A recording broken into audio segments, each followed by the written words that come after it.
আগামীকাল আমার নানুর প্রথম মৃত্যুবার্ষিকী, যে কারণে আসলে নানু বাড়িতে আসা।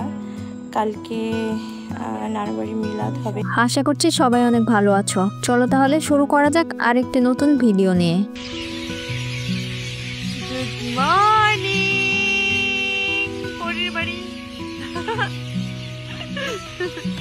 পরিমণির নানুর প্রথম মৃত্যুবার্ষিকী। বাংলাদেশের জনপ্রিয় অভিনেত্রী পরিমণি নিজের পরিবার ও ব্যক্তিগত জীবনের প্রতি সবসময় অত্যন্ত আবেগপ্রবণ। তার নানু ছিলেন তার জীবনের একটি গুরুত্বপূর্ণ অংশ। এই দিনেই পরিমণির নানু তার প্রিয়জনদের ছেড়ে চিরবিদায় নেন। আজ তার প্রথম মৃত্যুবার্ষিকী উপলক্ষে পরিমণি ও তার পরিবারের বিশেষভাবে তাকে স্মরণ করছেন। পরিমণি সবসময় বলতেন তার নানু ছিলেন তার জীবনের মূল প্রেরণা। ছোটবেলায় তার নানুর স্নেহময় সঙ্গ ও দিক নির্দেশনা তাকে জীবনের পথে চলা সাহস জুগিয়েছে। নানু ছিলেন তার কাছে মা বাবার মতোই আদর্শ।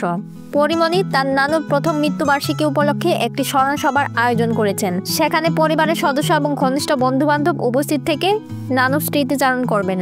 পরিমণি একটি বিশেষ প্রার্থনার আয়োজন করেছেন, যেখানে তিনি তার নানুর শান্তি ও পরলোকে সুখের জন্য দোয়া করেন। তিনি আরো বলেন, নানু, তুমি আমার জীবনের আলো ছিলে। আজ তোমাকে ছাড়া 1 বছর পূর্ণ হলো, তবুও তোমার স্মৃতি ও শিক্ষা আমাকে প্রতিদিন বাঁচতে শেখায়।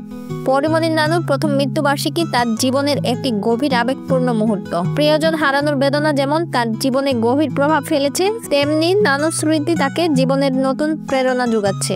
ভিডিওটি দেখে আপনার কি মতামত কমেন্ট বক্সে লিখে জানাবেন। আর ভিডিওটি ভালো লাগলে অবশ্যই লাইক, কমেন্ট এবং সাবস্ক্রাইব করতে ভুলবেন না। আজ এই পর্যন্তই, ভালো থাকবেন। পায়েস রান্না করবো আর